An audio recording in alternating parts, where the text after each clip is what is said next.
Welcome back. One final point before we go tonight. Today is National School Walkout Day, the day David Hogg and his band of merry men skip class and tell the world that we should not be allowed to own guns. Well, isn't that a great message? Let's pass laws so law-abiding Americans have no means of self-defense, and the only people who have guns are criminals. Now, it doesn't take a rocket scientist to see that banning guns puts innocent people in danger and empowers lawbreakers and maniacs. It shouldn't even take a high school senior to see that, but the topic of public school education will have to wait for a different day. The thing is, if we want to keep our kids safe, there are ways to do that. So why don't Democrats advocate for proven ways to keep kids safe in school? If you want to keep kids safe, arm qualified teachers with firearms. In one school district in Pennsylvania, 70% of people there support arming teachers. Only 30% disagree. So why aren't they implementing it? Why, instead, did the school district give teachers miniature plastic baseball bats for defense? I'm not making that up. That really happened. If you want to keep kids safe, hire armed security guards. It makes no sense that we guard our congressmen and our senators with more firepower than we guard our kids. Look at what happened in Maryland. A school shooter stopped his rampage and shot himself when faced with, guess what?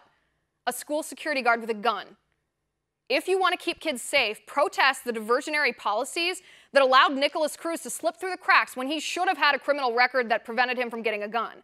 I will actually personally join your march if you protest Sheriff Israel in Broward County, the Broward County Superintendent, and the diversionary policies that allowed them to get grants from the federal government for keeping their crime rates artificially low by refusing to report and charge dangerous students like Nikolas Cruz for their crimes, just so the paperwork looked like the crime rate in the county was low.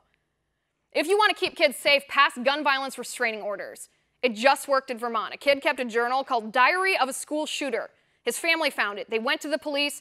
The kid was not allowed to get anywhere near a gun because of the gun violence restraining order.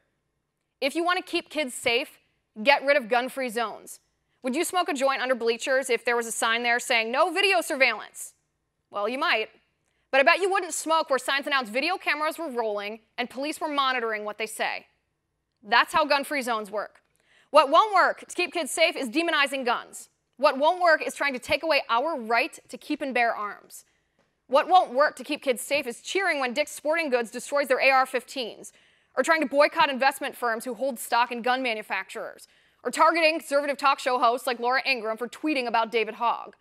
What won't keep kids safe is calling the NRA terrorists and calling legal gun owners murderers. If you want to keep kids safe, do it.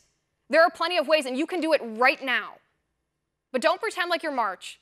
Don't pretend like ditching school, carrying around signs, trashing Trump and Republicans, calling for bans on AR-15s, and demonizing the Second Amendment does anything to keep kids safe. It doesn't. And that is my final point. You can reach me on Twitter at Liz_Wheeler. If you like the show, please send me an email at oann.com/contact. In the meantime, catch us here tomorrow at 9 p.m. Eastern. And until then, have a good night.